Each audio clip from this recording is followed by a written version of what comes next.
The truth is, our emotions are chemicals. Our emotions are hormones. Our emotions are chemistry, our energy, our frequency. So the cool thing is the right brain, kind of intuitive, more gray area thinking, and the left brain of science, analytics, data, they're all the brain. They really can work together.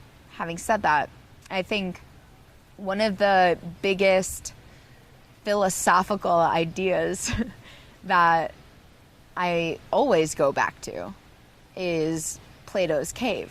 And I would say that Plato is my boy. Plato is the biggest in terms of philosophical influences, because what I think a lot of this work is about is raising our consciousness, thinking differently, not eating differently, not moving differently, thinking differently, living differently, experiencing the human condition in a different way. And so Plato has this allegory of the cave that is basically all of these prisoners are locked up in a cave. They have always lived there. And what they're looking at is this wall in front of them. And because there's a fire behind them, what they see are these dancing figures on the wall in front of them. And so one day, basically, one of the prisoners gets out of the cave and sees the sun. And when he sees the sun move, he sees his shadow move. And then the sun moves a little bit more, and the shadow moves a little bit more. And he starts to put together that the sun and the light actually is what makes the shadow behind him.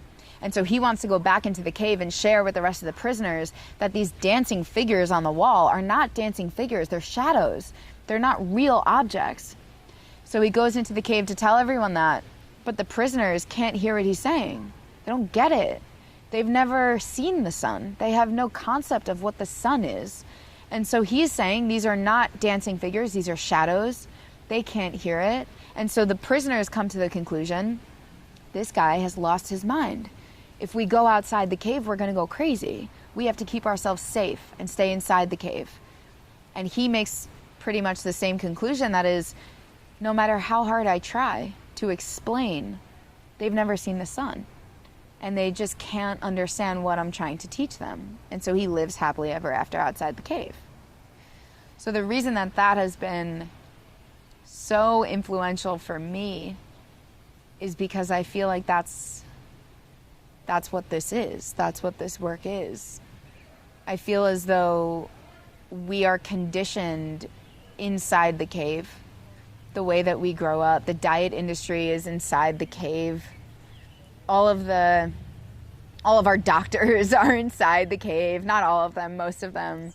The food industry, the pharmaceutical industry, the industries. We're living in a system that's inside the cave.